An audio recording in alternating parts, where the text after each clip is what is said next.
திருச்செந்தூர் முருகன் கோவில் கடலுக்கு ரொம்ப பக்கத்துல அமைஞ்சிருக்கு. கோவில இருக்க மூலவர் சிலைக்கு முன்னாடி நின்று பார்த்தோம்னா வெளியில இருக்க கடல் நீர் மட்டம் நம்மளோட தலைக்கு மேல இருக்கும்.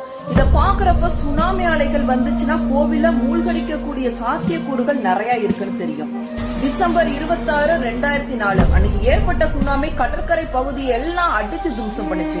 திருச்செந்தூர்ல இருந்து 2 கிலோமீட்டர்ல இருக்க ஜீவா நகர்ல கூட சுனாமி தாக்கி பயங்கரமான பேரழிவு ஏற்பட்டுச்சு. ஆனா திருச்செந்தூர் முருகன் கோவில்ல எந்த ஒரு சேதாரமும் ஏற்படல. ஏன்னா சுனாமி கோவில்ல தாக்கவே இல்லை. மாறாக 2 கிலோமீட்டர் உள்வாங்கி கடல் பின்னோக்கி சென்றது. ஏன் சுனாமி திருச்செந்தூர் முருகன் கோவில தாக்கல அப்படிங்கறதுக்கு ஆன்மீகவாதிகள் 2 காரணத்தை சொல்றாங்க. ஃபர்ஸ்ட் காரணம் என்னன்னா, வருண பகவான் முருகனுக்கு நான் என்னோட எல்லையை தாண்டி உங்ககிட்ட வரமாட்டேன் அப்படின்னு சத்தியம் செஞ்சு கொடுத்தது ஒரு காரணம். 2வது காரணம் என்னன்னா, சூரபத்மனுக்கும் முருகப்பெருமானுக்கும் இடையே போர் நடந்துட்டு இருக்கு. அப்போ